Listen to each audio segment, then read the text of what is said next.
The harsh fluorescent lights of my tiny apartment kitchen buzzed overhead, casting shadows across the nearly empty refrigerator. My fingers trembled slightly as I pushed aside a wilted head of lettuce and half-eaten container of yogurt. Nothing. The milk was gone, and Jamie would wake up hungry in less than an hour.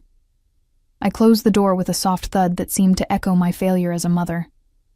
"It's okay, buddy," I whispered, watching my 10-month-old son sleep peacefully in his second-hand crib, blissfully unaware of our circumstances. "Mommy will figure something out." The apartment was quiet, except for Jamie's soft breathing and the occasional drip from the leaky bathroom faucet I couldn't afford to fix. 3 months behind on rent, electricity threatening to be cut off next week, and now, no milk for my son. The weight of single motherhood crushed down on my shoulders with each passing day. I sank onto the edge of my bed, the springs creaking in protest, and stared at my phone. The cracked screen reflected my exhausted face, dark circles under my eyes, skin pale from too many sleepless nights. One contact remained that could solve this immediate problem, but the cost would be far greater than any carton of milk. Daniel Castellano. Even thinking his name sent a shiver down my spine. It had been nearly 2 years since I'd fled from his world of luxury, danger, and obsession. 2 years of looking over my shoulder, working minimum-wage jobs under the table, and moving whenever I felt too comfortable. 2 years of raising our son, alone. My thumb hovered over his name in my contacts. I'd kept this burner phone with only his number, for emergencies.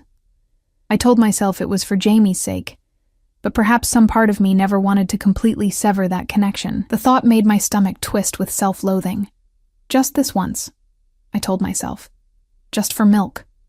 My fingers moved almost without my permission. "Your son has no milk." The moment I hit send, panic flooded through me. What had I done? The text was impulsive, desperate. Daniel probably wouldn't even receive it. He might have changed his number, forgotten about me entirely, moved on to some other woman who caught his eye. I paced the small apartment, my heart hammering against my ribs. Jamie stirred in his sleep, and I froze, praying he wouldn't wake yet. The clock on the microwave read 6:17 a.m. The bodega on the corner wouldn't open until 7, and I had exactly 2:37 to my name until payday next Friday. The phone remained silent, of course. What did I expect? Daniel Castellano, head of one of the most feared crime families in the city, rushing to deliver milk for a baby he'd never met? A baby he didn't even know existed until 30 seconds ago. I laughed bitterly at my own desperation. Then my phone vibrated, nearly slipping from my trembling hands. Address? Just one word. Cold. Commanding. So typically Daniel. My breath caught in my throat as memories washed over me. His dark eyes watching my every move, his possessive hands claiming me, his whispered promises that I would never want for anything as long as I belonged to him. I hesitated. Giving him my address meant opening a door I had fought desperately to keep closed. But Jamie needed milk, and I was out of options. With shaking fingers, I typed my address and pressed send before I could change my mind. The response was immediate. "Stay there." I sank onto the edge of the tattered sofa, clutching my phone like a lifeline. What had I done? Daniel wasn't the type of man who would simply drop off milk and leave. He was the type who took what he wanted, who saw the world as his to command. And once, he had wanted me. Until I discovered the truth about who he was. Until I found the bloodied shirt in the laundry. Until I overheard the conversation about making an example of someone who had betrayed him. Until I realized that the man I thought I loved was capable of ordering deaths with the same casual ease as ordering dinner. I had run then, terrified, and 3 weeks pregnant. A detail I hadn't discovered until I was 2 states away, sleeping in cheap motels and working whatever jobs I could find that paid in cash. Now, I had invited the devil back into my life. 15 minutes passed, then 20. Jamie would wake soon, hungry and crying. I began to think Daniel wasn't coming after all, that perhaps he had only responded to torment me, to remind me of my dependence. I stood and moved to the window, pushing aside the thin curtain to peer down at the quiet street below.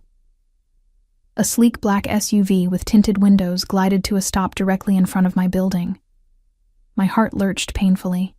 No ordinary car in this neighborhood looked like that.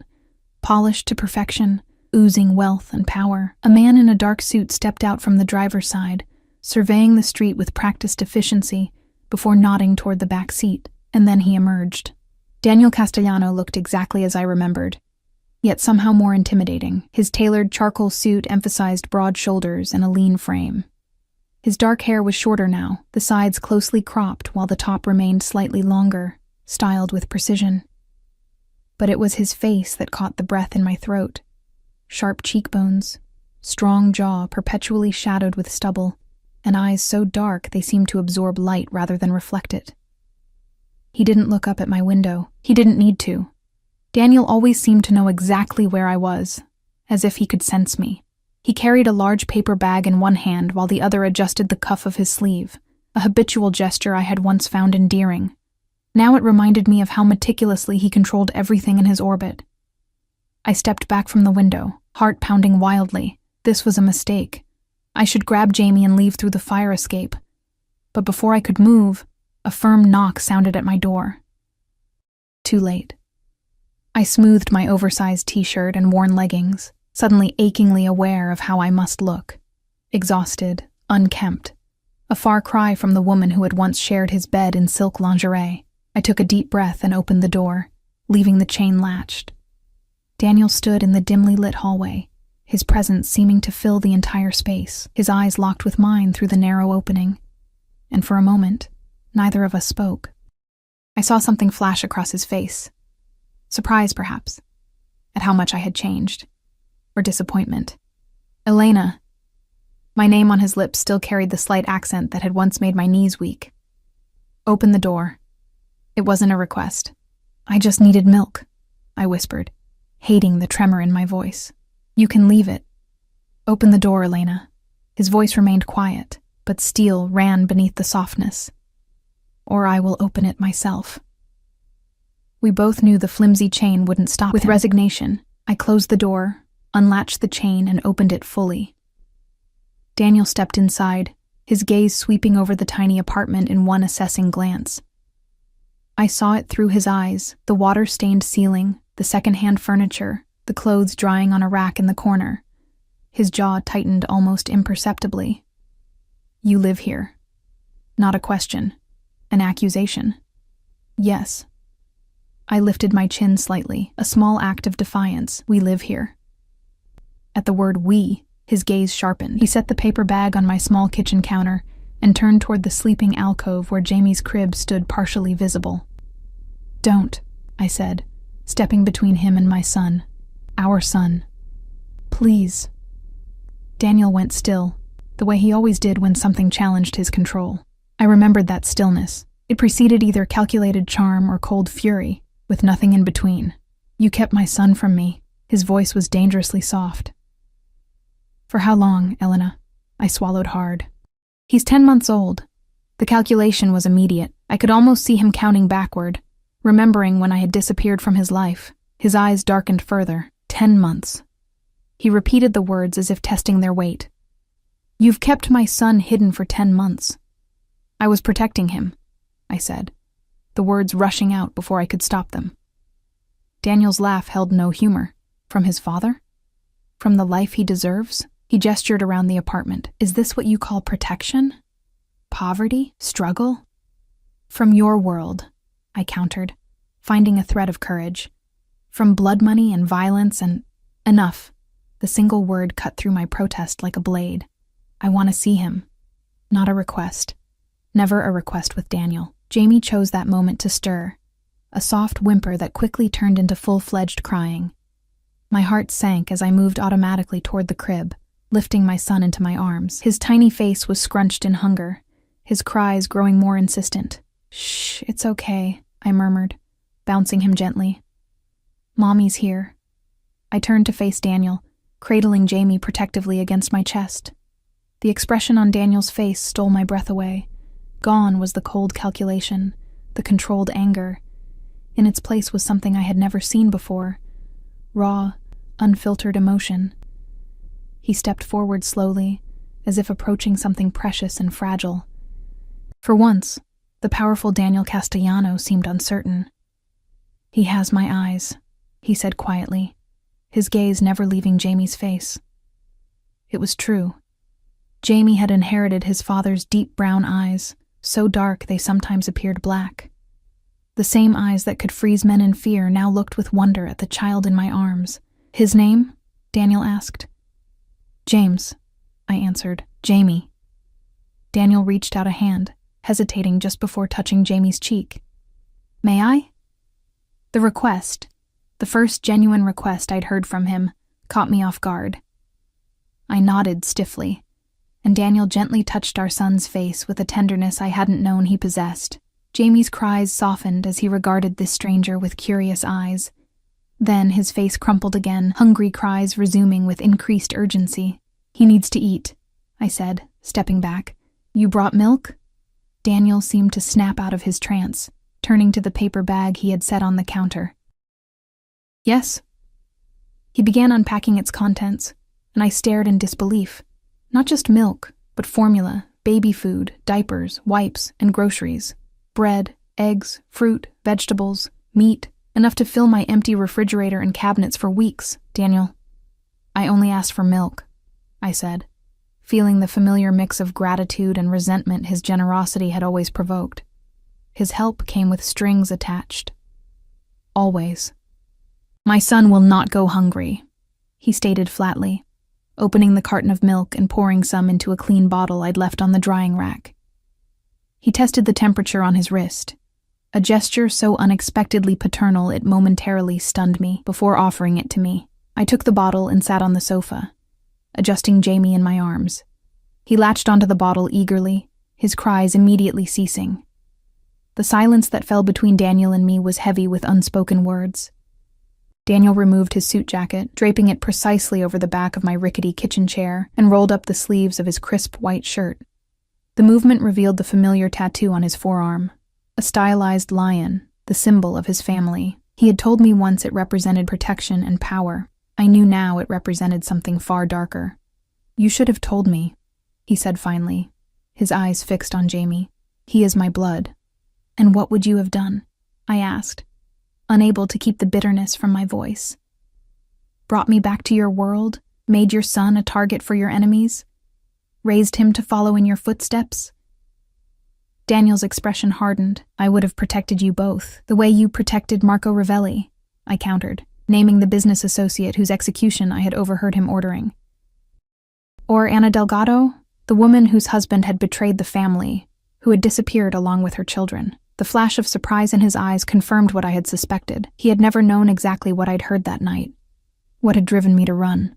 "You don't understand what you heard," he said, his voice lowering. "You never gave me a chance to explain." "What's to explain, Daniel? I know who you are, what you do." I held Jamie closer, as if I could shield him from the truth of his father's world. Daniel's eyes narrowed. "And yet, you contacted me today." The truth of his words stung. I had reached out, despite everything I knew. Despite my fear. I was desperate, I admitted quietly. "And now?" Daniel moved closer, standing over us. "Are you still desperate, Elena?" The question carried weight beyond the immediate circumstance, and we both knew it. I looked up at him, at the man I had once loved without reservation, the man I had fled from in terror. "What happens now?" I asked instead of answering. Daniel crouched before me, his eyes level with mine, one hand resting lightly on Jamie's tiny foot. The gesture was possessive, claiming. "Now," he said, his voice soft but resolute. "Everything changes. My son will not grow up in poverty. My son will not want for anything." His gaze captured mine, intense and unwavering. "And you, Elena, you will never run from me again." A chill ran down my spine at Daniel's words. There was no threat in his tone, only certainty, as if he were stating an immutable fact of the universe. The sun rises in the east, water is wet. Elena will never run from me again. Jamie finished his bottle, his eyelids drooping with contentment. I gently shifted him to my shoulder, patting his back until he released a tiny burp. Daniel watched every movement with fascination, his eyes never leaving our son. "He looks healthy," he said, his voice softer than I'd ever heard it. "You've taken good care of him despite..." He gestured vaguely at our surroundings. "Despite living in poverty," I finished for him. Yes, I have. He's had all his checkups, all his vaccinations. I work double shifts to make sure he has what he needs. Double shifts where? Daniel's eyes narrowed. The diner on Westbrook and the convenience store on Maple, I answered, immediately regretting giving him this information. I alternate between morning and night shifts. And who watches my son while you work? Mrs. Patel from downstairs. She's a retired nurse. Daniel nodded, filing away this information with the same methodical precision he applied to everything. You won't be working there anymore. The casual command ignited a spark of anger. You don't get to walk in here after 10 months and start dictating my life, Daniel. His expression didn't change, but his eyes darkened.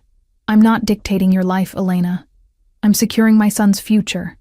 He stood, towering over me. Our son's future. Jamie had fallen asleep against my shoulder, his warm weight both comforting and terrifying in this moment. I rose carefully and carried him back to his crib, needing a moment away from Daniel's intense presence. As I laid Jamie down, I felt Daniel approach from behind, his cologne, expensive and familiar, enveloping me in memories I'd fought hard to suppress. He sleeps peacefully, Daniel observed. Standing so close I could feel his breath on my neck. Most of the time, I whispered, not wanting to wake Jamie. Except when he's teething. I turned to find Daniel inches away, trapping me between his body and the crib. His proximity sent my pulse racing, fear and something else I refused to acknowledge.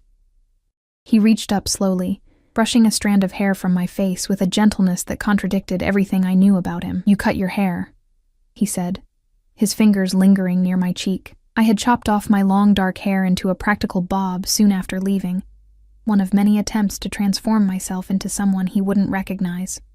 It's easier to manage with a baby. His eyes traveled over my face, cataloging the changes, the shadows under my eyes, the tension in my jaw, the wariness that had become my default expression. You're thinner, he noted with disapproval. I stepped sideways, escaping his proximity. Food isn't cheap. Daniel's jaw tightened. You should have come to me. And what would that have cost me? I asked, moving toward the kitchen to put distance between us. Nothing is free with you, Daniel, he followed, watching as I began putting away the groceries he'd brought. Is that what you think? That I would have made demands in exchange for ensuring my own child was fed? Wouldn't you have? I challenged, turning to face him. You've always believed everything and everyone has a price. Something flickered in his eyes, perhaps hurt, quickly masked by anger. Not everything.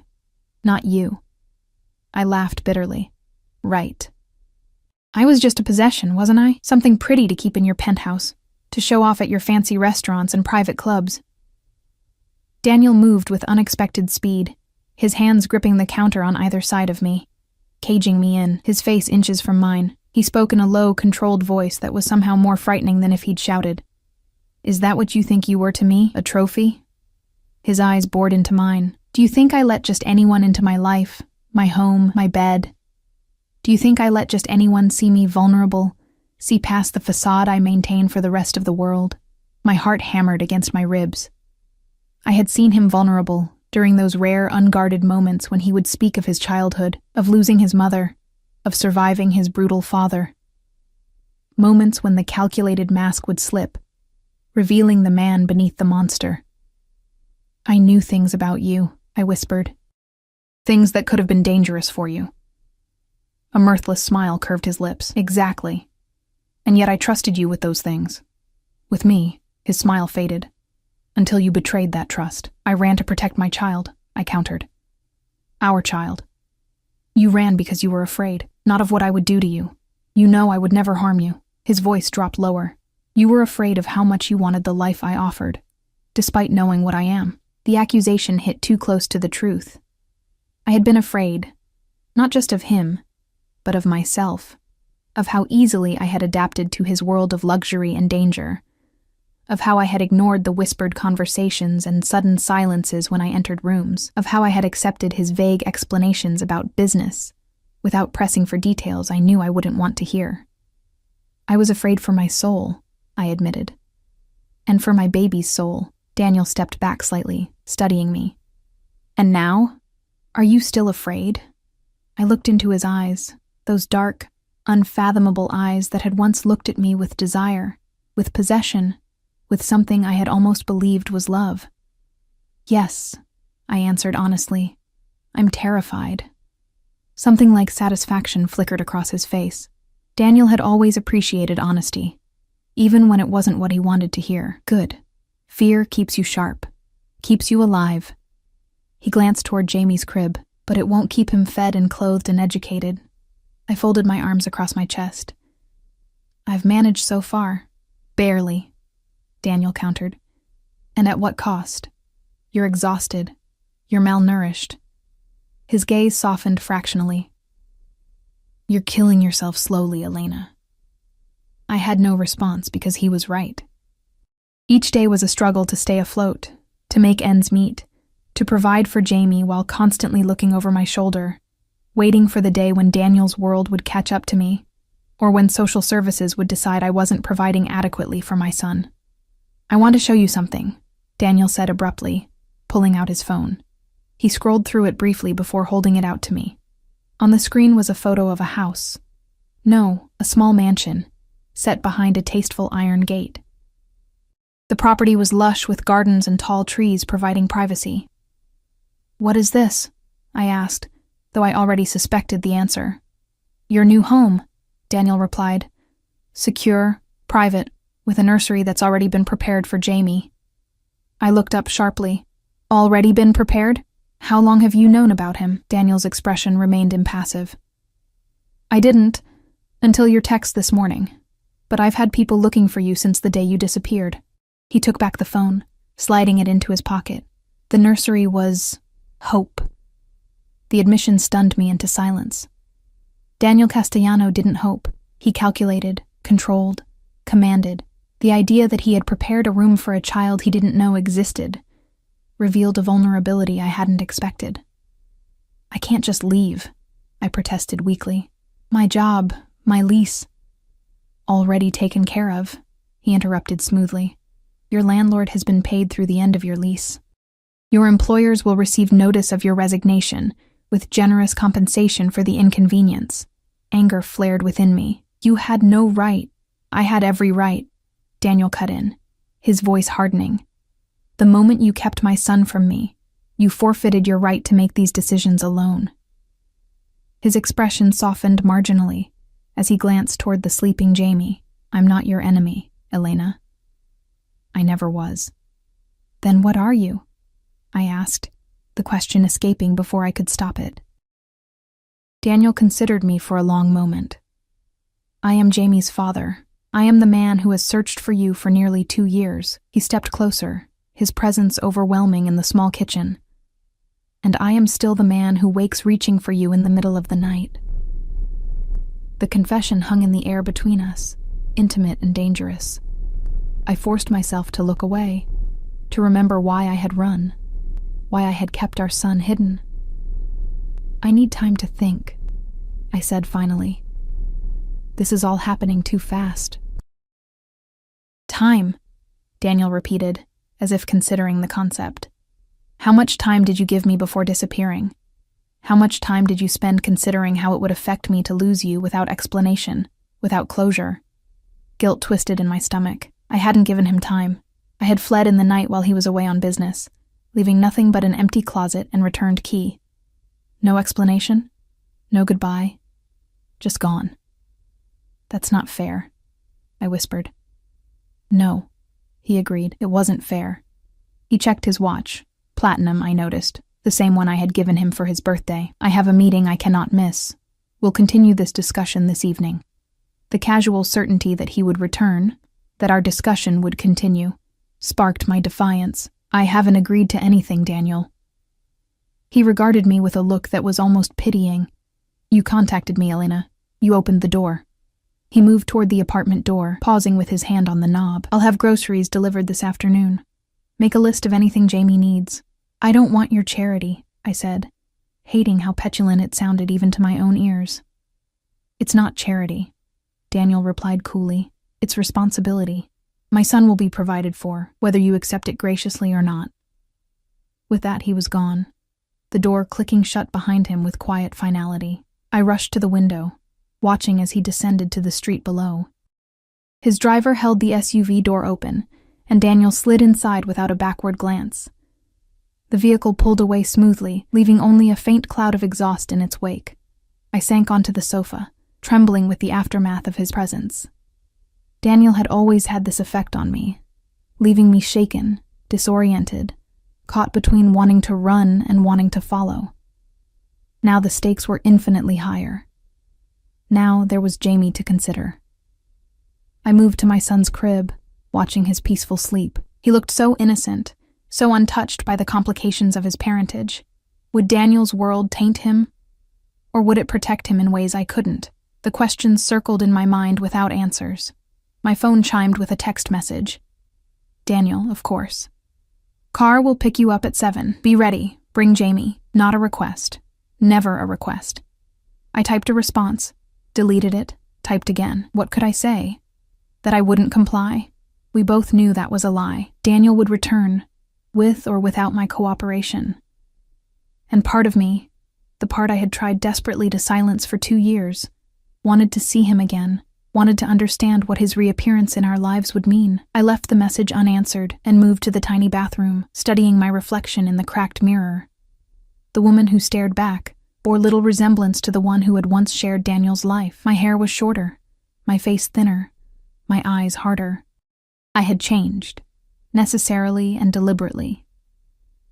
But had Daniel changed? Could a man like him change? Or was I fooling myself, grasping at the memory of tender moments to justify considering a return to his world? I splashed cold water on my face and began mentally cataloging what Jamie would need for the evening. Diapers, wipes, extra clothes, his favorite stuffed elephant. The routine tasks helped calm my racing thoughts, grounding me in the immediate reality of motherhood, rather than the uncertain future looming before us. By the time Jamie woke from his nap, I had reached a decision. I would go tonight, would hear what Daniel had to say, not because he had commanded it, but because Jamie deserved more than I could give him alone, because running had nearly broken me, and I couldn't do it again. Because facing Daniel, facing our shared past and possible future, was the only way forward. Jamie gurgled happily as I lifted him from the crib, his tiny hands patting my cheeks in greeting. "Hey, little man," I whispered, kissing his forehead. "You met your daddy today." The words felt strange on my tongue, foreign and frightening and somehow right. Daniel was Jamie's father, a fact I had tried to ignore but could no longer deny. Whatever happened next, that truth would shape all our lives. I held Jamie close, inhaling his sweet baby scent. "We're going on an adventure tonight," I told him softly. "And Mommy's a little scared, but I promise I'll always protect you, no matter what. Even," I silently added, if that meant protecting him from his own father. Outside, the afternoon light was fading, casting long shadows across the worn carpet. Time was slipping away, carrying us inexorably toward 7 o'clock, and whatever awaited us in Daniel's world. I could only hope I was strong enough to face it. At precisely 7 o'clock, a soft knock sounded at my door. Daniel was nothing if not punctual. I adjusted Jamie on my hip, his diaper bag slung over my shoulder, and opened the door to find not Daniel, but a woman I didn't recognize. She was tall and elegant in a charcoal pantsuit, her dark hair pulled back in a sleek ponytail. Her expression was professionally neutral, but I detected a flicker of curiosity in her eyes as she assessed me. "Ms. Reyes? I'm Sophia, Mr. Castellano's personal assistant." Her voice was crisp and efficient. "The car is waiting downstairs. Daniel isn't coming up?" I asked, surprised and slightly relieved. I had spent the afternoon mentally preparing myself for another confrontation. A small smile touched Sophia's lips. "Mr. Castellano is attending to final arrangements at the house. He asked me to escort you safely." Safely. The word hung in the air, a reminder of Daniel's world and its dangers. I nodded, tightening my hold on Jamie as I followed Sophia down the narrow hallway to the elevator. Jamie, alert and curious, stared at the stranger with wide eyes. "He's beautiful," Sophia remarked as we descended. "He has Mr. Castellano's eyes." "Yes," I agreed quietly. "He does." The elevator doors opened to reveal my elderly neighbor, Mrs. Patel, waiting to get on. Her eyes widened at the sight of Sophia, then narrowed as they took in my packed diaper bag and Jamie dressed in his best outfit. "Elena?" she questioned, concern evident in her voice. "Everything okay?" "Yes, Mrs. Patel, just visiting a friend." The lie tasted bitter on my tongue. This woman had cared for my son, had slipped extra food into my apartment when she thought I wasn't looking, had become the closest thing to family Jamie and I had. She didn't look convinced, but nodded slowly. "You call if you need anything, yes? Any time. I will," I promised, knowing I might never see her again. "Thank you. For everything." Sophia led us through the lobby and outside, where the same black SUV from this morning waited at the curb. The driver stepped out immediately, opening the rear door to reveal a car seat already installed, brand new, top of the line, probably worth more than a month of my rent. Mr. Castellano had it installed this afternoon, Sophia explained, noting my surprise. Safety is his priority. I allowed the driver to take my diaper bag while I secured Jamie in the car seat, checking and double-checking the straps before sliding in beside him. Sophia took the seat opposite us, her posture perfect, her attention politely averted to give us the illusion of privacy. As the vehicle pulled away from the curb, I stared back at my apartment building. For all its flaws, the perpetually broken elevator, the water stains, the temperamental heating, it had been our sanctuary, our home.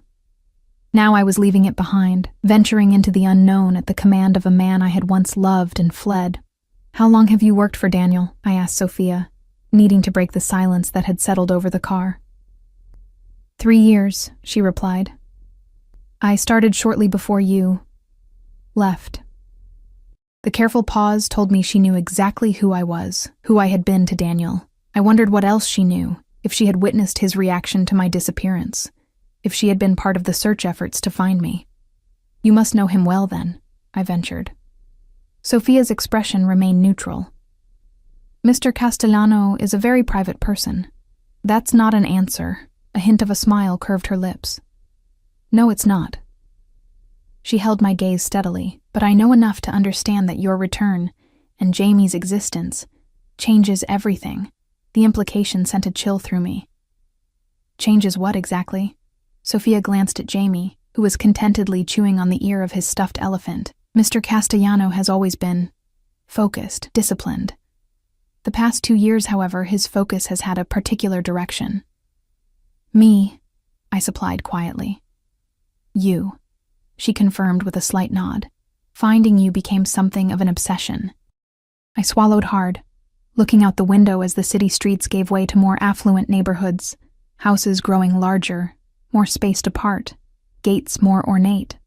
And now he's found me. "Yes," Sophia said simply. "He has." The rest of the drive passed in silence.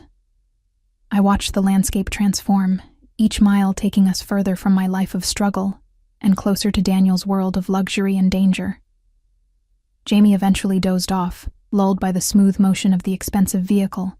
After about 40 minutes, we turned onto a private road, lined with mature oak trees that formed a natural tunnel. At the end stood a wrought iron gate, which opened silently as we approached. Beyond it, the house from Daniel's photo rose from meticulously landscaped grounds, an elegant 3-story structure of stone and glass, imposing yet somehow welcoming. Security cameras tracked our approach, and I noticed discreet figures patrolling the perimeter. Daniel's security was always thorough, always invisible until needed.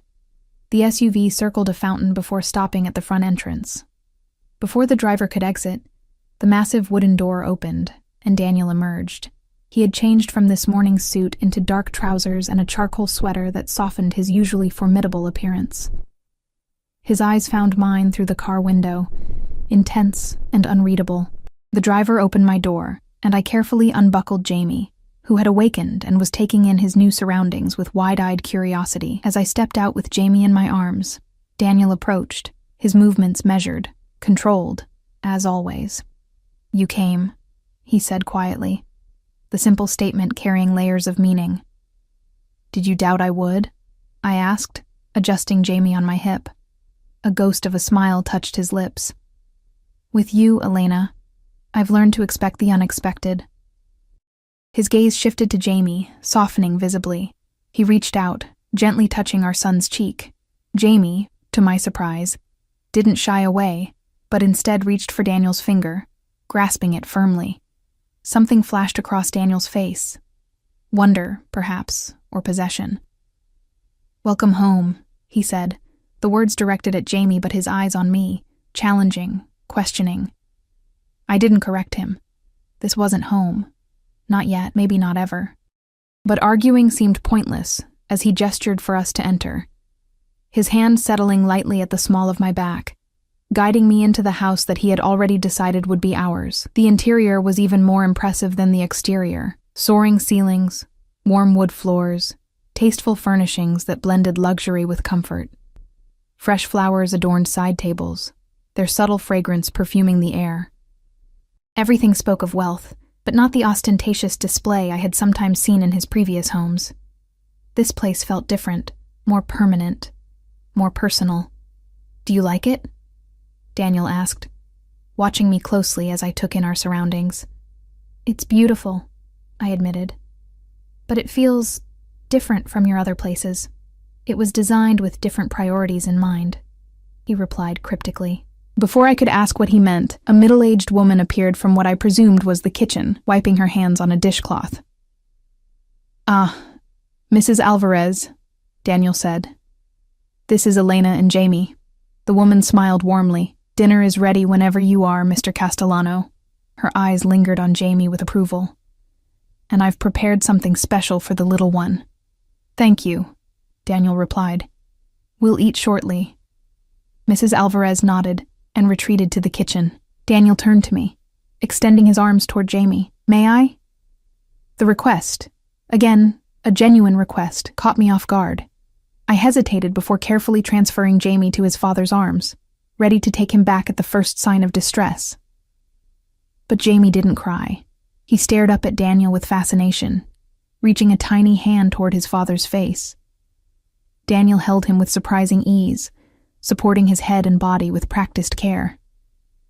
"You seem to know what you're doing," I observed. "I've been studying," Daniel replied, his eyes never leaving Jamie's face. "Books, videos, consultations with pediatricians." The image of Daniel Castellano, feared crime boss, ruthless negotiator, studying baby books and watching parenting videos was so incongruous I almost laughed. But the tenderness with which he held our son was undeniable. "Would you like to see the nursery?" he asked, glancing up at me. "It's upstairs."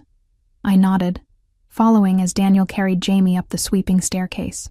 The second floor opened onto a wide hallway with several doors leading off it. Daniel led us to one near the end, pushing it open to reveal a nursery that took my breath away.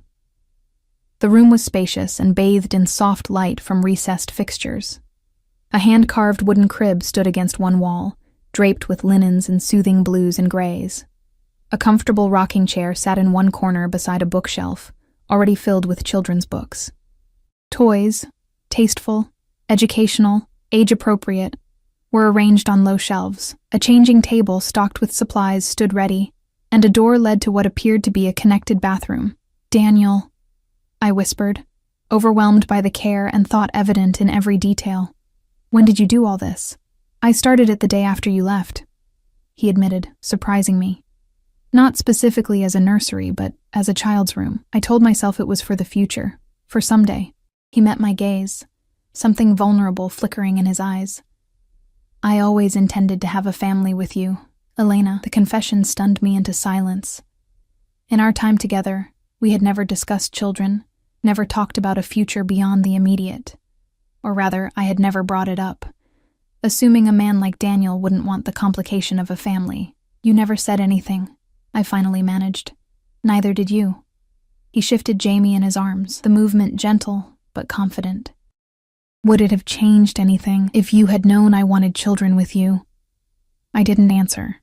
I couldn't, because I honestly didn't know. Would it have changed my decision to run if I had known Daniel saw a future for us beyond the dangerous present? Or would it have terrified me more?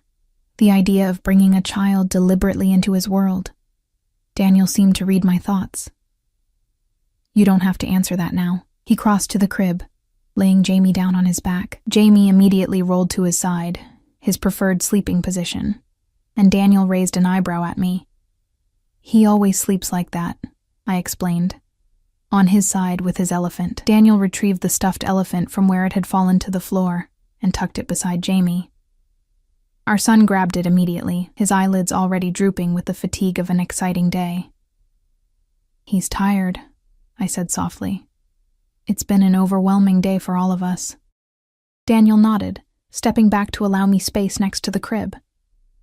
I leaned over, stroking Jamie's hair, and singing the quiet lullaby that always soothed him to sleep. From the corner of my eye, I saw Daniel watching intently, memorizing this ritual, this moment of ordinary magic between mother and child. When Jamie's breathing deepened into sleep, I straightened, finding Daniel closer than I expected. His proximity sent a familiar rush of awareness through me, the subtle scent of his cologne, the warmth radiating from his body, the intensity of his gaze as it held mine. He's perfect, Daniel murmured, his voice lower than before, intimate in the quiet room. Yes, I agreed, stepping back slightly, needing distance from his magnetic pull. He is. Daniel gestured toward the door. We should let him sleep. The monitor is already activated. We'll hear if he wakes. I glanced at the state-of-the-art baby monitor on the nightstand, then back at my sleeping son. The idea of leaving him alone in this strange place, even with a monitor, triggered my protective instincts. He's safe here, Elena, Daniel said, reading my hesitation. This is the most secure property I own. No one enters without my knowledge. Reluctantly, I followed him from the room, leaving the door ajar. Daniel led me back downstairs to a formal dining room where the table was set for two, candles already lit, wine breathing in crystal decanters. You were very confident I would come, I observed, taking the seat he held out for me. Daniel took his own seat across from me, his eyes steady on mine, not confident. Hopeful. Again, that word, hope. So at odds with the calculating man I had known. Before I could respond, Mrs. Alvarez entered, serving a first course of some delicate soup that smelled divine. My stomach rumbled, reminding me I hadn't eaten properly in months, really. Please eat, Daniel encouraged, noting my hesitation. Mrs. Alvarez is an excellent cook. The soup was indeed delicious, and I found myself hungrier than I'd realized. We ate in silence for several minutes before Daniel spoke again. I want to discuss arrangements, he said, setting down his spoon. For you and Jamie. I tensed. Here it was. The negotiation, the terms, the price for his generosity. What kind of arrangements? Daniel reached for his wine glass, taking a deliberate sip before answering. I want you both to live here, permanently. Jamie needs stability, a proper home. And he needs both his parents. I set down my own spoon, appetite suddenly diminished. And if I don't agree? Daniel's expression hardened slightly. I've been patient, Elena. I've respected your space today, allowed you to come to terms with the situation, but make no mistake. My son will grow up with his father present in his life. Are you threatening to take him from me? My voice shook with sudden fear. No, Daniel replied firmly. I would never separate a child from his mother, especially not our son from you. His expression softened fractionally. But I am prepared to take legal action to establish my parental rights if necessary. The implied threat hung in the air between us. Daniel had resources I couldn't hope to match. Lawyers, influence, endless funds. If he sought custody, even partial custody, I would be powerless to stop him. So my choices are to live here, under your control, or fight a losing battle in court. I summarized bitterly. Your choices, Daniel countered, are to provide our son with the stability and security of both parents in a safe, comfortable home, or to continue struggling alone while I pursue my rights as his father through legal channels. He leaned forward, his gaze intense. I'm offering you a partnership, Elena, not imprisonment. A partnership on your terms, I argued, in your world. Would you prefer I moved into your apartment? He asked with a hint of sarcasm. Would that make you feel more in control? I flushed, knowing how ridiculous the suggestion was. Daniel Castellano in my tiny apartment, with its leaking faucets and temperamental heat, was an absurd image. What about your work? I asked instead. Your business. We both knew what I meant. The family business. The empire built on blood and fear. Daniel's expression grew guarded. My business interests are separate from this house, from our family. Are they? I challenged. Can they ever truly be separate? He was silent for a moment, considering. I've made changes since you left, he said finally. Legitimate investments, legal enterprises, the other aspects, are being addressed. I raised an eyebrow skeptically. You expect me to believe you're going legitimate? Just like that? Not just like that, he corrected. It's been a process, one that began before you left, before you heard that conversation and misunderstood what was happening. Misunderstood? I repeated incredulously. You ordered a man's execution. Daniel's expression remained impassive. I ordered a traitor's removal from our organization. Marco Ravelli was working with the FBI, wearing a wire to meetings, putting my entire family at risk. And Ana Delgado? Her children? I pressed. Did they pose a risk too? Ana Delgado and her children are living comfortably in Arizona under new identities, Daniel replied calmly. Her husband had made enemies outside our organization, who wouldn't have hesitated to use his family as leverage. I arranged their protection and relocation. I stared at him, trying to reconcile this information with what I had believed for 2 years. How can I possibly believe that? Daniel reached into his pocket and withdrew his phone. After a few taps, he slid it across the table to me. On the screen was a photo of Ana Delgado, looking healthy and content, her arms around 2 smiling children in front of a modest but pleasant-looking house. This was taken 3 months ago, Daniel said. She sends updates occasionally to let me know they're doing well. I pushed the phone back toward him, my mind reeling. Had I misunderstood? Had I fled based on assumptions that weren't accurate? Or was Daniel simply showing me what he wanted me to see, crafting a narrative to lure me back? Even if that's true, I said slowly, it doesn't change who you are, what you do. No, Daniel agreed, surprising me. It doesn't change who I am, but it might change your perception of what I do, and why. Before I could respond, the baby monitor on the table crackled with Jamie's familiar fussing sounds. I rose immediately. He's probably hungry again, I explained, already moving toward the stairs. He usually wakes once before settling for the night. Daniel stood as well. I'll come with you. Together we climbed the stairs, returning to the nursery where Jamie was indeed awake, his little face scrunched in displeasure. I lifted him from the crib, checking his diaper before reaching for the bottle I had prepared earlier. Allow me, Daniel said, holding out his hand for the bottle. When I hesitated, he added, Please. Reluctantly, I handed him the bottle and watched as he settled into the rocking chair, adjusting Jamie in his arms with surprising competence. Jamie accepted the bottle eagerly, his eyes fixed on Daniel's face with innocent curiosity. You've been practicing, I observed quietly. Daniel glanced up, a rare, unguarded expression on his face. With dolls, it seemed important to learn. The image of Daniel Castellano practicing baby care with dolls was so unexpected, so at odds with his fearsome reputation, that I almost smiled. Almost. Why? I asked softly. Why go to all this trouble when you didn't even know Jamie existed? Daniel was quiet for a moment, watching our son drink. Because I knew, eventually, I would find you, he finally replied. And I hoped. When I did, we might have a chance to start again, to build something real. Something real, I echoed. Built on what foundation, Daniel? Trust. How can I trust you after everything I know? How much do you really know, Elena? He countered, his voice gentle but his eyes challenging. You heard fragments, saw glimpses, and ran before asking for explanations. I was scared, I admitted, terrified of what those fragments meant. And now? He asked. Are you still terrified of me? I looked at him, this dangerous, complicated man cradling our son with such tenderness, and gave him the truth. I'm terrified of wanting to stay. Daniel's eyes darkened at my confession, a complex mix of emotions flashing across his usually guarded features. Wanting to stay is nothing to fear, Elena. Isn't it? I moved closer, taking a seat on the ottoman near the rocking chair. You represent everything I tried to escape, everything I wanted to protect Jamie from. And yet here you are, he observed quietly, his attention returning to Jamie, who was nearly finished with his bottle. Because you found us, I reminded him. Because I was desperate enough to text you.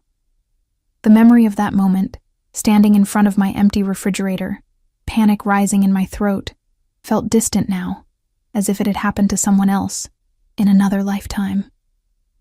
Desperation brings clarity, Daniel said. It strips away pretense, reveals what truly matters. He shifted Jamie to his shoulder with practiced ease, gently patting our son's back.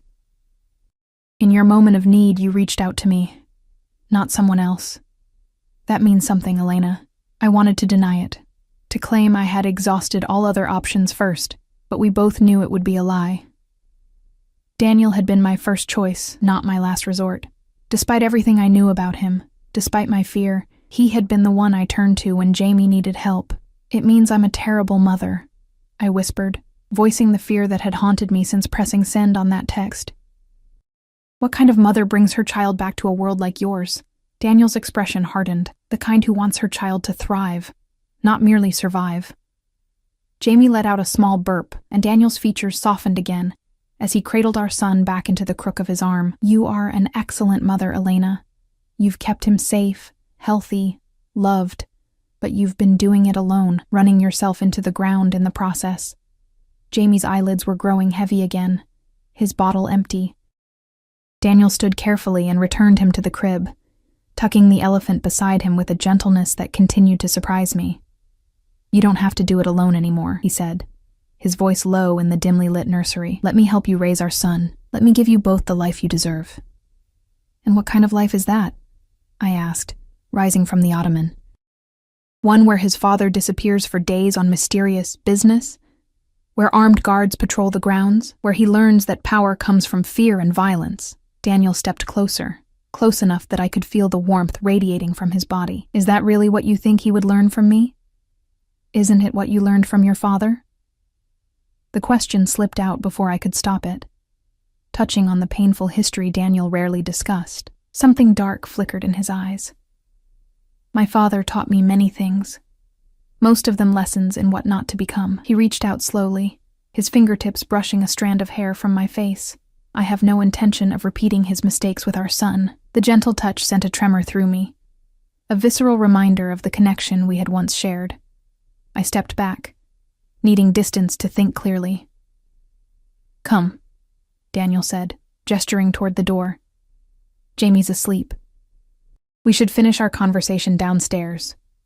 I followed him back to the dining room, where Mrs. Alvarez had cleared the soup and served the main course. Perfectly cooked fillets, roasted vegetables, and garlic mashed potatoes that made my mouth water, despite my emotional turmoil. Daniel poured more wine for both of us before taking his seat. Eat, he encouraged. You need your strength. I took a bite, the flavors exploding on my tongue, reminding me how long it had been since I'd eaten anything that wasn't reheated or hastily prepared between shifts. For several minutes we ate in silence, the only sounds the gentle clink of silverware against fine china. Tell me about the past 10 months, Daniel said finally, setting down his knife and fork. Tell me about Jamie. The request caught me off guard. I had expected more negotiation, more pressure to accept his terms. Instead, he seemed genuinely interested in the son he had just discovered. He was born on December 12th, I began hesitantly. A little early, but healthy. 7 pounds, 3 ounces. You were alone? Daniel's expression darkened at the thought. I nodded. I had a midwife at a small birthing center. They were kind. His first word? A smile tugged at my lips despite myself. Mama, at about 7 months. He's still working on other words, but he babbles constantly. I took a sip of wine, the rich Cabernet warming me. He started crawling at 8 months, and he's trying to pull himself up now. The pediatrician says he's advanced for his age. Daniel listened with rapt attention as I continued, sharing the milestones and little moments that had filled our life. Jamie's first laugh, his favorite foods, the way he would bob his head to music. With each story, the tension between us eased slightly, replaced by the shared connection of two parents discussing their child. "I have pictures," I admitted, pulling out my battered phone. "Not many, but—" Daniel reached for the phone eagerly, his fingers brushing mine in the exchange. I watched as he scrolled through the sparse collection of photos I had managed to take. Jamie at 1 month, 3 months, 6 months, 9 months. His expression softened with each image, the hard lines of his face relaxing into something more vulnerable, more human. "He's perfect," he murmured, lingering on a photo of Jamie laughing in a patch of sunlight on the apartment floor. "He has your smile, and your stubbornness," I countered with a small smile. "Once he decides he wants something, there's no dissuading him." Daniel looked up, a rare grin transforming his features. "A valuable trait," says the man who once refused to leave my apartment until I agreed to have dinner with him. The memory slipped out before I could censor it. Daniel sitting stubbornly on my old sofa, claiming he would wait all night if necessary after our chance meeting at the university library where I had worked. It worked, didn't it? His eyes held mine, warm with shared history, best 14-hour wait of my life. The comment caught me off guard, reminding me of the man I had fallen for. Determined, intense, but also capable of surprising humor and tenderness. Before Daniel the crime boss, there had been Daniel the man, and I had loved that man with an intensity that had frightened me even then. "Why me?"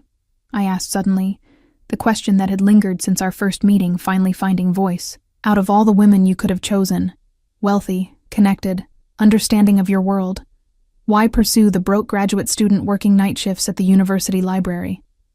Daniel set down my phone, considering the question. "Because you looked at me and saw a man, not a name or a bank account or a reputation." His gaze held mine steadily. "Because you challenged me, questioned me, made me justify my choices instead of simply accepting them. Because when you smiled, it felt like something I had been missing my entire life without knowing it." The raw honesty of his answer stole my breath. This was the Daniel few people ever saw. The man beneath the calculated exterior, capable of depths of feeling his enemies would never believe existed. "You disappeared once," he continued, his voice lower. "I won't survive it a second time." The admission hung between us, heavy with implication. Before I could respond, my phone buzzed on the table, the screen lighting up with a text message. Daniel glanced down reflexively, then froze, his expression transforming in an instant, from open vulnerability to cold fury.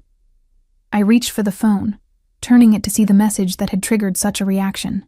"Just checking you're okay. Didn't see you at work. Call me?" "Matt." "Who is Matt?" Daniel's voice had dropped to a dangerous whisper. All previous warmth evaporated. I sighed, suddenly exhausted. "A co-worker from the diner. Just a friend." "A friend," Daniel repeated, the word dripping with disbelief. "A friend who texts you at night to check if you're okay?"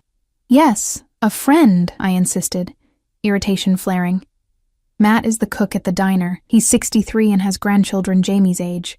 He looks out for me, that's all." Daniel's expression didn't change, but something in his posture relaxed marginally. "And does this Matt know where you are tonight?" "No one knows where I am," I replied sharply. I didn't exactly leave a note saying, "Off to the mansion of the crime boss who fathered my child. Back later." The sarcasm earned me a narrow look. "Your safety is not a joke, Elena. If someone were looking for you—" "No one is looking for me," I interrupted.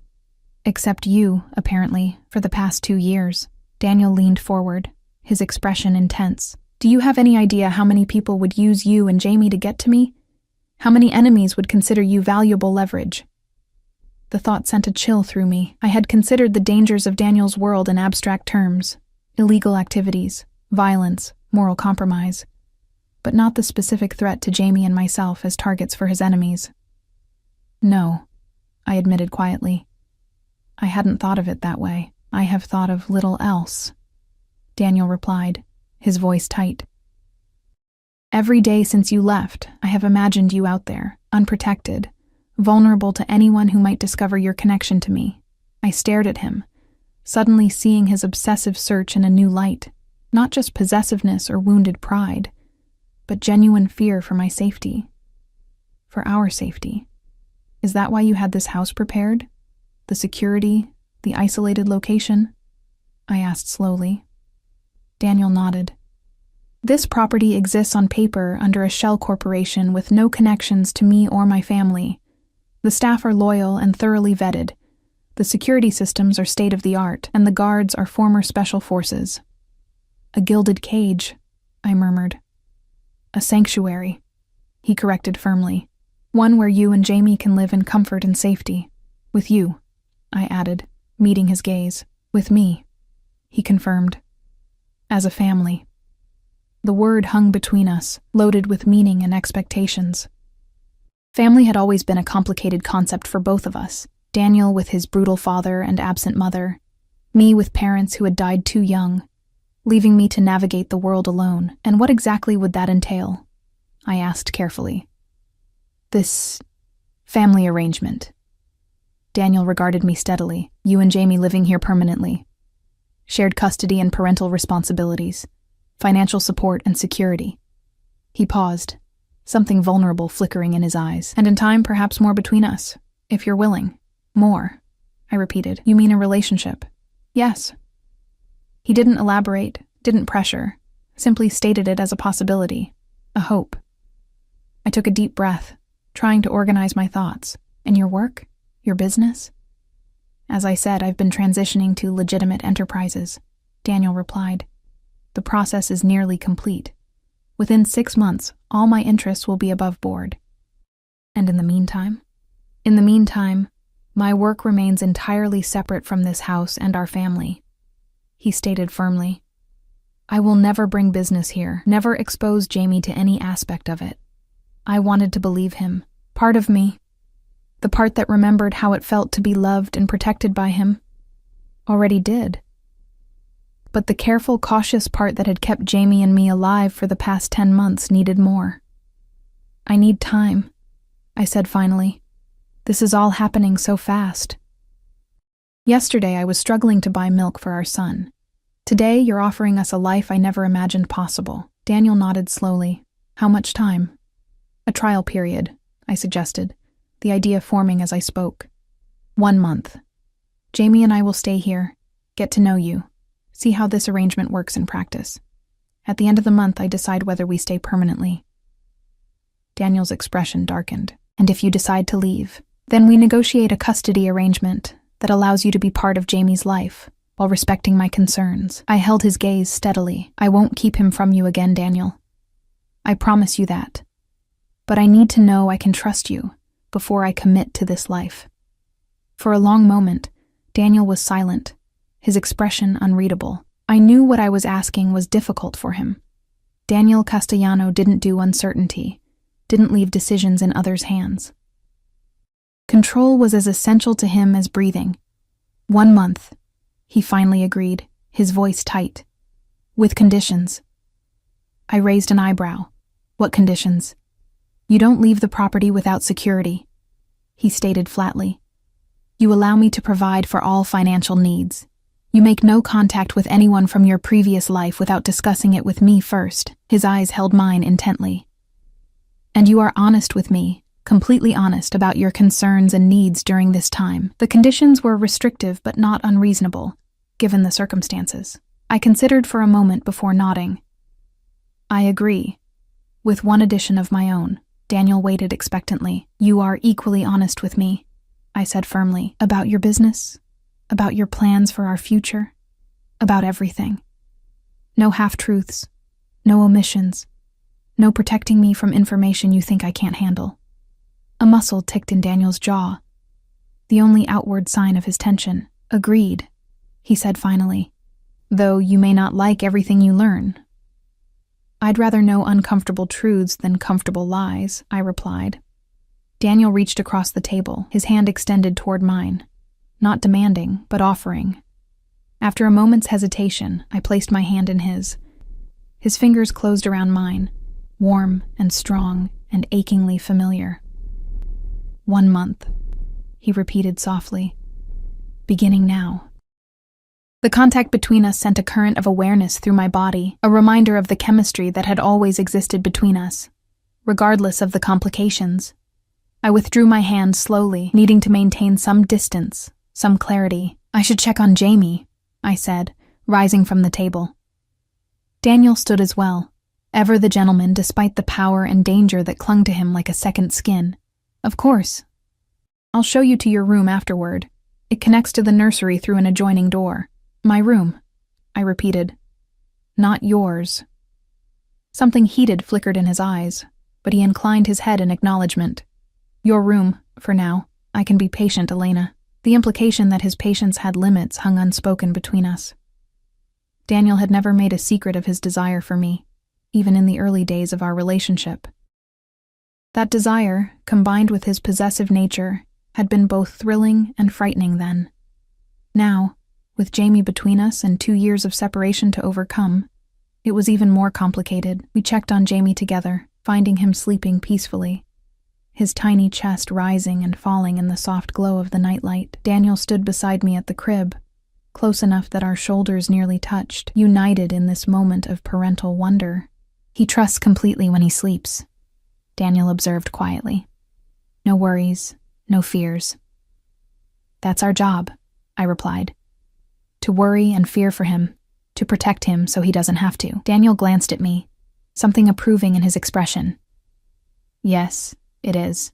We watched Jamie for another moment before Daniel led me through a door I hadn't noticed earlier, concealed within the nursery's wood paneling. It opened into a spacious bedroom decorated in soothing blues and creams, a king-size bed with what appeared to be silk sheets, a sitting area with comfortable chairs, a marble bathroom visible through another doorway. "Your things are in the closet," Daniel said, gesturing toward a walk-in closet that I suspected was larger than my entire apartment. Noting my confusion, he added, "I had Sophia purchase a new wardrobe for you this afternoon. If anything doesn't fit or isn't to your taste, she can exchange it." I should have been offended at the presumption, but instead found myself feeling oddly touched by the consideration. "Thank you," I said quietly. Daniel moved to the nightstand, pressing a button that illuminated a control panel. "The house security system can be accessed here. This button calls security directly." He pointed to another. "This one alerts me personally, day or night." He turned to face me, his expression serious. "Your safety, both of you, is my highest priority, Elena. Never hesitate to use these if you feel concerned about anything." The reminder of the dangers surrounding Daniel's world sent a shiver down my spine. "Do you expect trouble?" "I never expect it," he replied with grim certainty. "I prepare for it. There's a difference." I nodded, suddenly exhausted by the emotional whiplash of the day, from desperate single mother to whatever I was now. Co-parent with a crime boss? Reluctant inhabitant of a luxury fortress? Woman standing on the edge of falling back into a love that had once consumed her? "You're tired," Daniel observed, reading my fatigue with the same uncanny perception he had always possessed. "Rest. We can continue our discussion tomorrow." He moved toward the door, but paused with his hand on the knob. "I never stopped looking for you, Elena. Not for a single day." His eyes met mine, intense and sincere. "I never stopped hoping I would find you. And now that I've found both of you, I will do whatever it takes to keep you safe. To keep you with me." The quiet certainty in his voice sent a tremor through me, part fear, part something else I wasn't ready to examine too closely. "Good night, Daniel," I said softly. The ghost of a smile touched his lips. "Good night, Elena. Welcome home." As the door closed behind him, I sank onto the edge of the bed, the events of the day crashing over me in waves. 24 hours ago, I had been staring at an empty refrigerator, desperate and alone. Now I sat in a mansion, my son sleeping peacefully in a nursery fit for royalty, with Daniel Castellano once again in our lives. 1 month to decide our future. 1 month to determine if Daniel could truly change, if his world could ever be safe for Jamie, if the feelings I had buried for 2 years were worth resurrecting. 1 month to decide if I was brave enough to stay. Morning light filtered through sheer curtains, casting soft patterns across the unfamiliar bed. For a disorienting moment, I I couldn't remember where I was. Then it all came rushing back. The text, Daniel's appearance, this house, our agreement, 1 month to decide our future. I stretched, luxuriating in the feel of silk sheets against my skin. I hadn't slept this well in years, probably, since before Jamie was born, since before I ran. The baby monitor on the nightstand remained silent, suggesting Jamie was still asleep, unusual for him. He typically woke at dawn, ready for his first bottle. I slipped from the bed and padded to the adjoining door, easing it open to check on him. The nursery was empty. Panic seized me, my heart lurching painfully as I rushed to the crib. Jamie's stuffed elephant lay abandoned on the mattress, but my son was nowhere to be seen. I spun around, searching frantically for any sign of him, when a soft sound from downstairs caught my attention. Laughter. Jamie's distinct, delighted giggle. I hurried down the sweeping staircase, following the sound to a sun-drenched kitchen at the back of the house. And there they were, Daniel and Jamie, the most improbable breakfast companions imaginable. Daniel sat at the kitchen island, still in what appeared to be sleep clothes, expensive-looking lounge pants and a fitted t-shirt that revealed the muscular physique his suits usually concealed. Jamie was secured in a high chair beside him, happily smashing banana pieces between his tiny fingers. Neither had noticed me yet. I remained in the doorway, struck by the scene before me. Daniel Castellano, feared by enemies, respected by allies, a man whose name was whispered in certain circles, was making airplane noises as he guided a spoonful of what looked like pureed fruit toward our son's eagerly opening mouth. "That's my boy," he murmured when Jamie accepted the offering, his voice warm with pride. "Smart like your mother, strong like your father." The tenderness in his tone caught me off guard, causing a tightness in my chest I couldn't quite define. This wasn't the calculated performance of a man trying to convince me he could be a good father. This was genuine, unguarded affection when he thought no one was watching. Jamie spotted me first, his face lighting up with recognition. "Mama!" he exclaimed, one of his few clear words, banana-covered hands reaching toward me. Daniel turned, and for a brief moment, I glimpsed something unguarded in his expression. Contentment, perhaps even happiness, before his usual composure returned. But his eyes remained warm as they met mine. "Good morning," he said, setting down the small spoon. "We thought we'd let you sleep. You should have woken me," I replied, moving to Jamie and kissing his sticky forehead. "I didn't mean to oversleep. You needed the rest," Daniel stated simply. "And we've been having man-to-man time, haven't we, mijo? The Spanish endearment, my son." In Daniel's slight accent sent an unexpected wave of emotion through me. His heritage had always been important to him, though rarely displayed. That he was already sharing it with Jamie felt significant somehow. "He's been up for about an hour," Daniel continued, wiping Jamie's hands with a damp cloth. "Bottle, diaper change, and now breakfast. He seems to approve of Mrs. Alvarez's homemade baby food." I raised an eyebrow. "You changed his diaper?" A hint of amusement touched Daniel's eyes. "I told you I've been studying." He rose from his seat, moving to the coffee machine. "Breakfast? Mrs. Alvarez left fruit, pastries, and she can prepare eggs if you'd like." "Coffee is fine for now," I replied, still adjusting to this domestic version of Daniel. "Black, 2 sugars," he finished, already adding them to the cup. Some things I remember perfectly. He handed me the steaming mug, our fingers brushing in the exchange. The casual contact sent a jolt of awareness through me, a reminder of the chemistry that had always existed between us, dormant, but never quite extinguished. "Thank you," I murmured, moving to take the seat he had vacated beside Jamie. "For letting me sleep, and for taking care of him." Daniel leaned against the counter, watching as I took over feeding Jamie the remainder of his breakfast. "He's my son too, Elena. Taking care of him isn't a favor to you. It's my responsibility. My privilege." The simple statement held such sincerity that I found myself momentarily speechless. In the harsh light of morning, the reality of our situation was setting in. This wasn't a temporary arrangement. Whatever happened between Daniel and me, he would always be Jamie's father. The choice I had to make wasn't whether Daniel would be in our lives, but what form that involvement would take.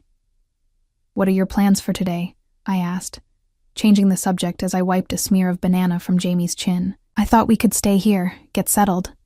Daniel replied. Show Jamie the grounds. There's a pool with a shallow children's area, and gardens I think he would enjoy exploring. The casual proposal, a family day at home, seemed surreal coming from a man I had once watched negotiate million-dollar deals and command a network of dangerous associates with a single look. You don't have work? I asked carefully.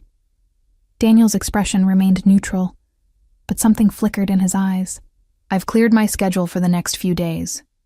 My associates understand that family matters take precedence. Family matters. The phrase hung between us, laden with meaning. To Daniel, we were already a family, not a negotiation, not a trial period, but a certainty. Daniel, I began slowly, about our agreement. Elena, he interrupted gently. It's day one. Let's just be for a little while, get to know each other again. Let Jamie adjust. He moved closer, his gaze steady on mine. We have time. The reasonable request disarmed me. I had expected pressure, manipulation, the calculated moves of a man accustomed to getting his way. Instead, Daniel was offering space, patience, qualities I hadn't associated with him in my fearful memories. All right, I conceded, turning my attention back to Jamie. One day at a time. The morning passed in surreal domesticity. After breakfast, Daniel showed us around the grounds, expansive gardens, the promised pool area, a small playground that had apparently been installed just yesterday. Jamie was delighted by it all, especially the swing that Daniel pushed him in gently, his tiny legs kicking with excitement. I watched them together, struck by how natural they seemed, how quickly Jamie had accepted Daniel into his world. Children were remarkably adaptive, I knew, but there seemed to be something more here, some instinctive recognition perhaps between father and son. He likes you, I observed, as Daniel lifted Jamie from the swing. Children are excellent judges of character, Daniel replied, settling our son on his hip with practiced ease. They sense sincerity. Is that what he's sensing from you? Sincerity? The question wasn't entirely a challenge, but genuine curiosity. Daniel's eyes met mine over Jamie's head. What do you think he's sensing, Elena? The direct question caught me off guard. I considered for a moment before answering honestly. Love. He senses that you love him. Something softened in Daniel's expression. Yes, he agreed quietly. I do. How? I asked, the question that had been nagging at me since yesterday finally finding voice. How can you love someone you just met? Daniel glanced down at Jamie, who was contentedly playing with the collar of his father's shirt. I loved him before I met him. From the moment I read your text, knew he existed. He looked back at me, his gaze steady. He's part of you and part of me. How could I not love him instantly? The simple declaration struck something deep within me. Daniel had always been capable of such certainty, such absolutism in his emotions.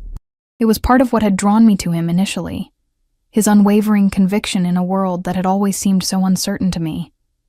It's not always that simple, I murmured. It can be, Daniel countered. If we let it. The comment hung between us as we continued our tour, eventually returning to the house for Jamie's lunch and nap time. Daniel insisted on participating in every aspect of Jamie's routine, absorbing each detail with the same focused intensity he had once applied to business matters. After settling Jamie for his nap, we retreated to a comfortable sitting room overlooking the gardens. Mrs. Alvarez appeared with lunch, a light salad for me, something more substantial for Daniel, before discreetly withdrawing. Your staff is very efficient, I observed, picking at my salad. Do they live here? Daniel shook his head. Mrs. Alvarez comes daily. Security rotates shifts, with 2 men always on property. My driver, Marco, has quarters above the garage. He studied me over his water glass. Does their presence make you uncomfortable? A little, I admitted. I'm not used to having people around all the time, watching, serving. They're not watching you, Elena. They're protecting you. He set down his glass, leaning forward slightly. And they can be as invisible as you prefer. This house is designed to provide privacy while maintaining security. I nodded, taking in the subtle security features I had begun to notice. Cameras disguised as decorative elements, reinforced windows that looked ordinary, the carefully planned sightlines that would allow guards to monitor approaches without being obvious. It's all very thorough, I said finally. You've thought of everything. Not everything, Daniel replied, his voice quieter. I never anticipated Jamie. That was the one variable I couldn't plan for. The admission seemed to cost him something. Daniel had built his life, his empire, on careful planning and absolute control. The existence of a son he hadn't known about represented a massive disruption to that control. A disruption he was handling with surprising grace. Would you have looked for me differently if you had known? I asked, curious despite myself. If you had known I was pregnant when I left? Daniel considered the question with the gravity it deserved. I would have found you faster, he said finally. I would have been more aggressive in my methods. A chill ran through me at the implication. What methods did you use? He held my gaze steadily. Are you sure you want to know? Part of our agreement is complete honesty, but some truths are difficult to hear. I want to know, I insisted. No more secrets, remember? Daniel nodded once. I had teams in 6 cities following leads. Private investigators with specific instructions to be discreet, to observe but not approach if they found you. I had contacts in hospitals and clinics watching for your name or any aliases we thought you might use. He paused. I accessed databases I had no legal right to access, called in favors from people who owed me, paid substantial sums for information. You invaded my privacy, I stated, not entirely surprised but still disturbed by the scope of his search. Yes, he agreed without hesitation. I would have violated every privacy law in existence to find you, Elena. His expression hardened slightly. What I didn't do was harm anyone. I didn't threaten. I didn't destroy. I looked for you with every resource at my disposal, but I did it cleanly. By your standards, I pointed out. By any reasonable standard, he countered. I could have found you months ago if I had been willing to be less ethical in my methods. The claim gave me pause. Daniel Castellano, concerned about ethics? It contradicted everything I had believed about him when I ran. Why weren't you? I asked. Less ethical, I mean, if finding me was so important to you. Daniel's eyes never left mine, because I hoped when I found you, there would be a chance for reconciliation, for understanding. And that chance would be destroyed if I used methods that harmed you or others. He leaned back slightly. I wanted to find you, Elena, not terrify you into running further. The logic was so perfectly, essentially, Daniel, pragmatic, strategic, but with an underlying current of emotion that few people ever glimpsed. It reminded me why I had fallen for him in the first place, before I knew the full truth of his world. And now, I asked softly, now that you've found us? Now we decide what comes next, he replied simply. Together. The word hung between us, together, loaded with possibilities and complications. Before I could respond, my phone chimed from the coffee table. I reached for it automatically, checking the screen. Need money for rent ASAP. Landlord threatening eviction. Amy, my neighbor from the apartment, a single mother like myself, with twins barely older than Jamie. We had helped each other occasionally, watching each other's children during overlapping shifts, sharing resources when one of us came up short. A friend? Daniel asked, his tone carefully neutral, but his eyes sharp with interest. My neighbor, I explained, already typing a response. She's in trouble with the landlord, the same landlord who was threatening you with eviction? Daniel's voice hardened. The one I paid through the end of your lease yesterday? I looked up, surprised. You really did that? I said I did. A hint of offense colored his tone. I don't lie to you, Elena. No, you just omit crucial information, I countered, unable to help myself. Like the fact that you're the head of a crime family. Daniel's expression shuddered slightly. You knew who I was when we met, perhaps not the specifics, but you knew I wasn't an ordinary businessman. He was right, and we both knew it. I had sensed the danger surrounding Daniel from our first meeting, had been drawn to it, if I was completely honest with myself. The expensive suits, the deferential treatment he received everywhere we went, the careful way people spoke around him. I had known he was powerful in ways that exceeded legitimate business. I had simply chosen not to look too closely. "You're right," I admitted quietly. I knew something wasn't conventional. I just didn't know how deep it went. Daniel nodded once, accepting my concession without pressing the advantage. "What does your neighbor need, exactly?" I glanced back at Amy's text. "Rent money. Probably utilities, too," knowing her situation. Without hesitation, Daniel pulled out his phone, tapped something into it, and set it down. "It's taken care of." I stared at him. "What do you mean, taken care of?" "I mean the landlord will receive payment for her rent and utilities through the end of her lease, same as yours," he replied simply. "She'll receive notification later today." "Just like that?" I asked, slightly stunned by the casual display of financial power. "You don't even know how much it is." "It doesn't matter how much it is," Daniel said with a slight shrug. "Your friend needed help. I provided it."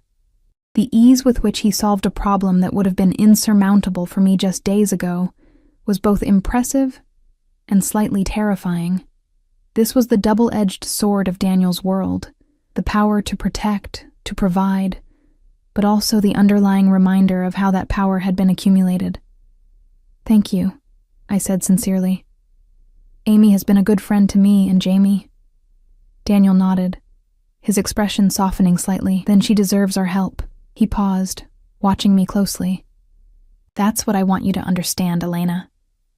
The resources at my disposal can be used for good, to protect, to support, to build. It's a matter of choice and intention." "And your intentions?" I asked quietly. "For your business? For the future?" "Are exactly as I told you," he replied steadily. "Legitimacy, security, family." His eyes held mine with unwavering intensity. I meant what I said about transitioning to legitimate enterprises. "The process began before you left, accelerated after you disappeared." "Why?" I pressed, needing to understand. "You've spent your entire adult life building your organization. Why change course now?" Daniel was silent for a long moment, considering his response. When he finally spoke, his voice carried a weight of conviction I hadn't anticipated. "Because I want more than power and wealth, Elena. I want a legacy that doesn't require my son to look over his shoulder for the rest of his life. I want him to be proud of his name, not burdened by it." He leaned forward, his gaze intense. "And I want a life with you that isn't shadowed by fear.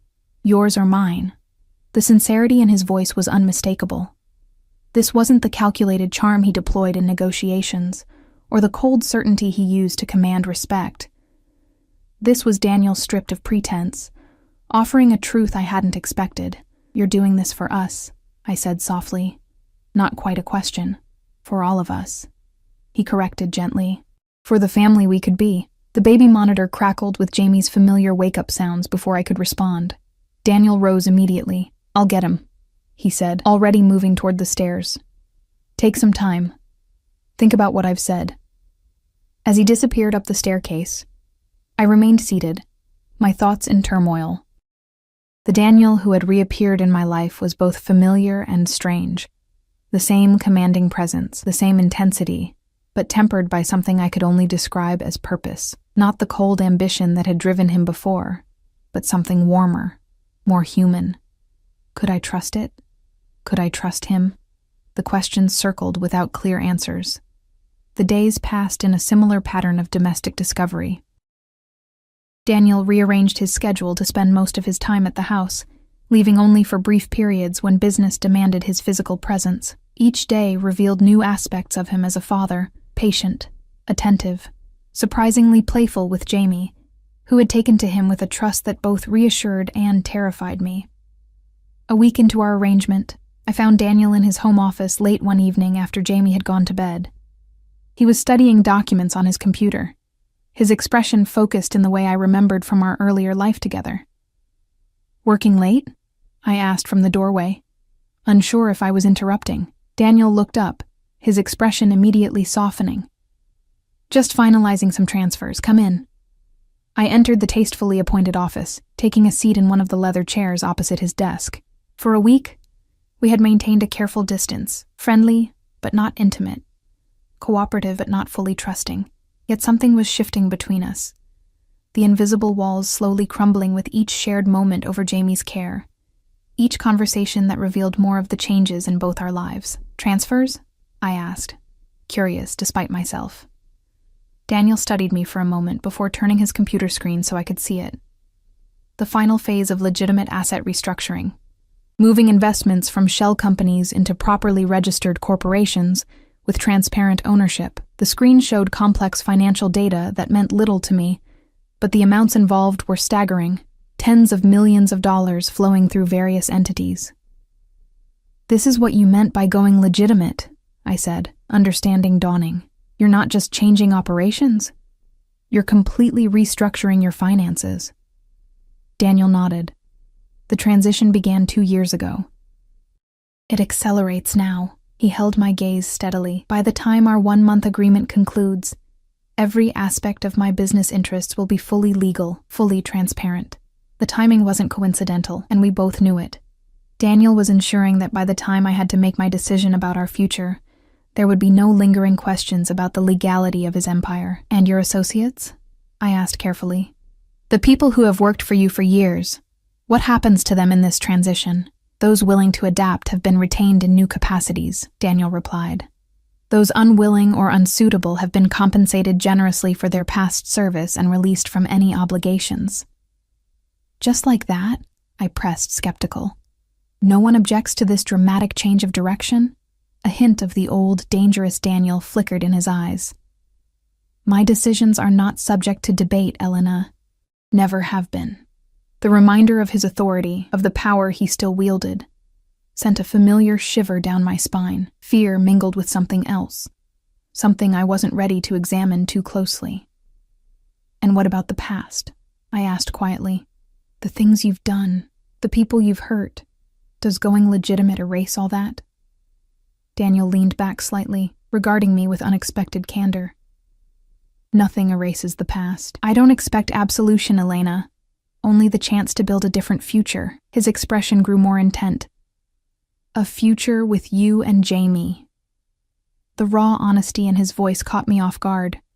This was the core of Daniel Castellano. Beneath the power and the danger and the calculation, a man capable of profound feeling, of transformation driven by love. "I'm trying to trust you," I admitted, the confession slipping out before I could stop it. "I'm trying to believe this change is real." "I know," he said softly, "and I'm trying to be worthy of that trust." He rose from his desk, moving around to lean against its edge, closer to where I sat. "It's been a week, Elena. What are you thinking? How are you feeling about all of this?" The direct question deserved a direct answer. "Confused," I admitted. "Torn between what I remember, what I feared, and what I'm seeing now." I met his gaze steadily. "Jamie loves you already. That much is clear." "And you?" Daniel asked, his voice dropping lower. "What are you feeling beyond confusion?" My pulse quickened at his proximity, at the intensity in his dark eyes. "I don't know," I whispered. "I'm not sure I can trust my feelings where you're concerned. I never could."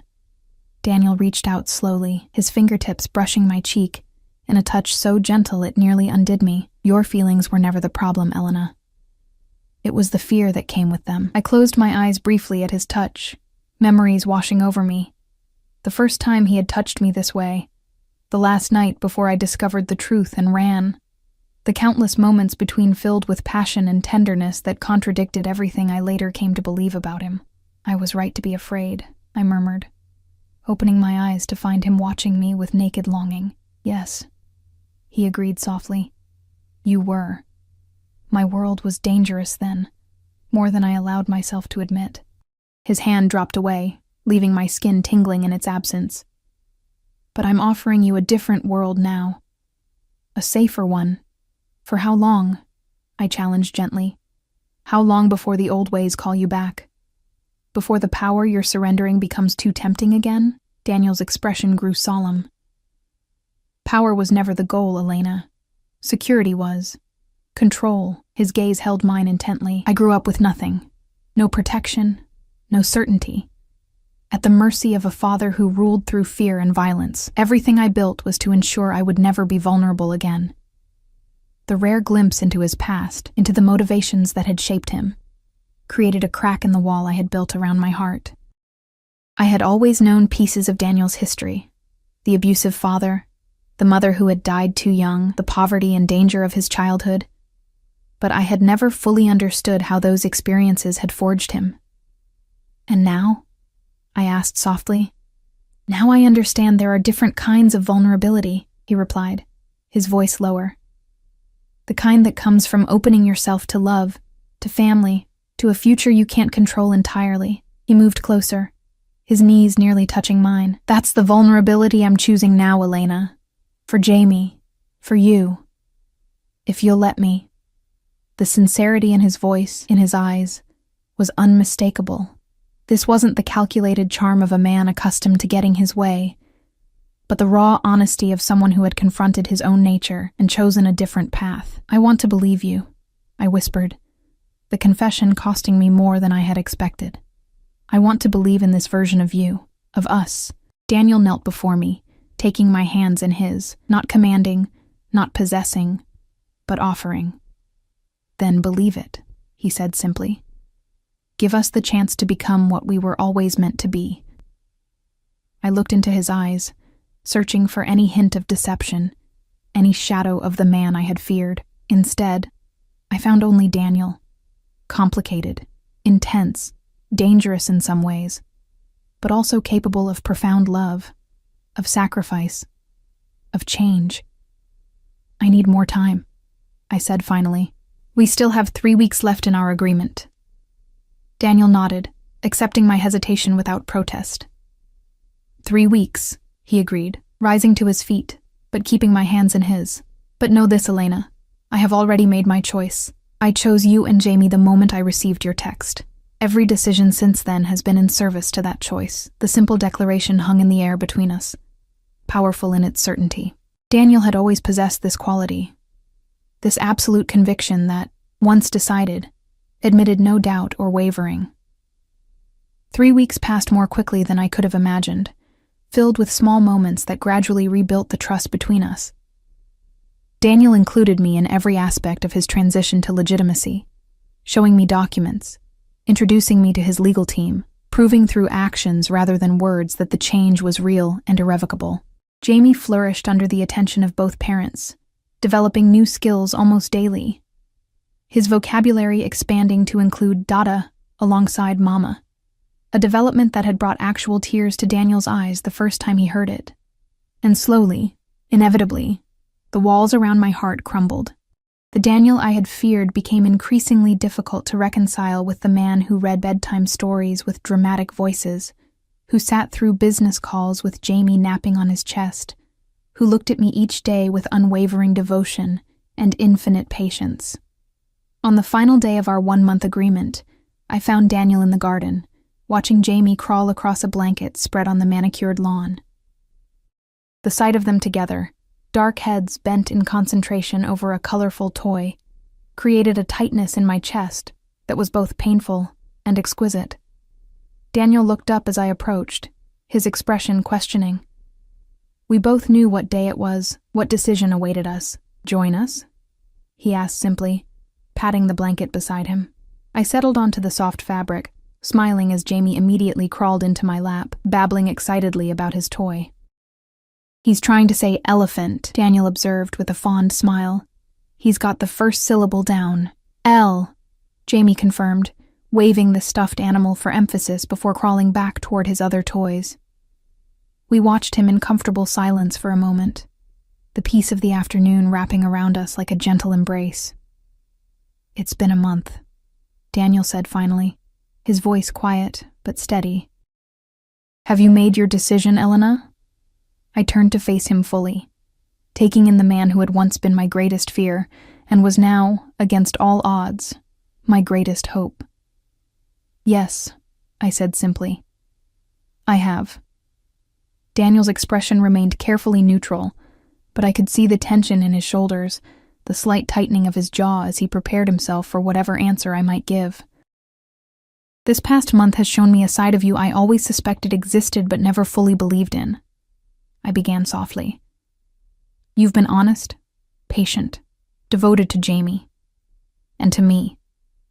Always to you, Daniel interjected quietly. I nodded, acknowledging the truth of his words. The world you're building now, the legitimate business, this safe home, the future you envision, it's everything I could want for Jamie. For us. Hope flickered in Daniel's eyes, but he remained silent, waiting for me to finish. I've realized something important, I continued, reaching out to take his hand. The day I texted you about the milk, I wasn't just reaching out because I was desperate. I was reaching out because deep down, some part of me never stopped hoping you could be the man I'm seeing now. Daniel's fingers tightened around mine, his thumb tracing gentle circles on my skin. And what do you see now, Elena? I see a man who loves his son unconditionally, I answered honestly. A man who has moved mountains to create a safe future for his family.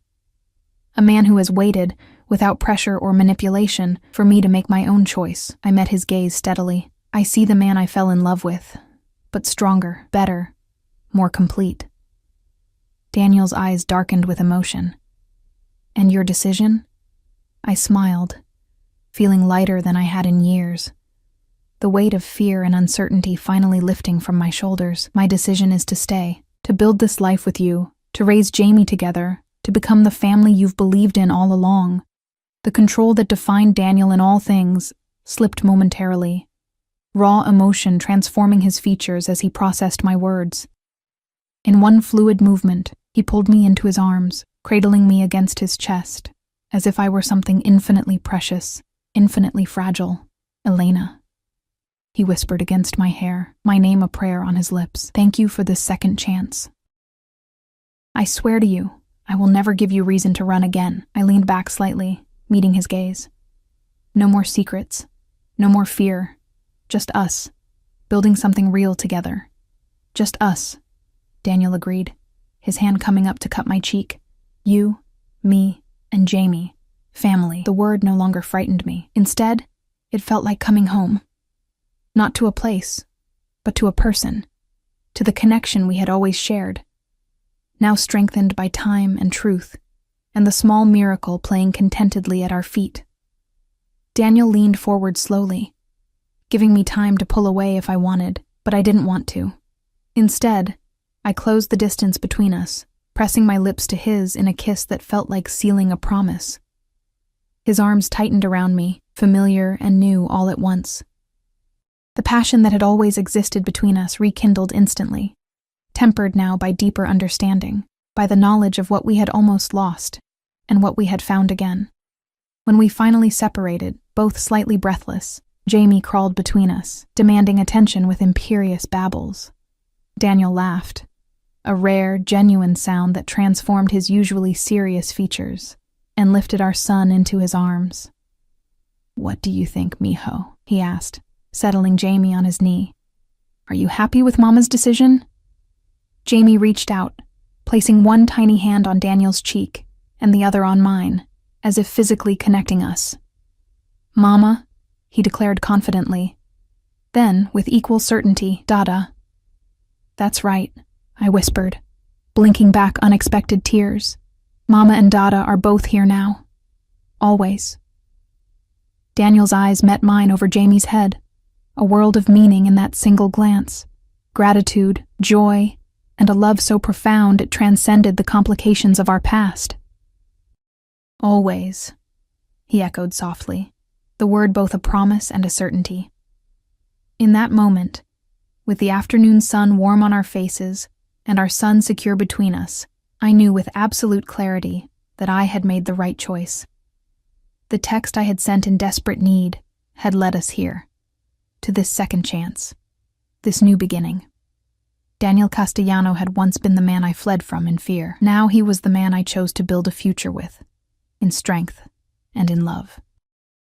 The journey had been unexpected, complicated, even dangerous at times, but as Daniel drew me closer, creating a circle of warmth with our small family, I realized that sometimes the most unexpected paths lead exactly where we're meant to be. Sometimes, a desperate text about milk can change everything.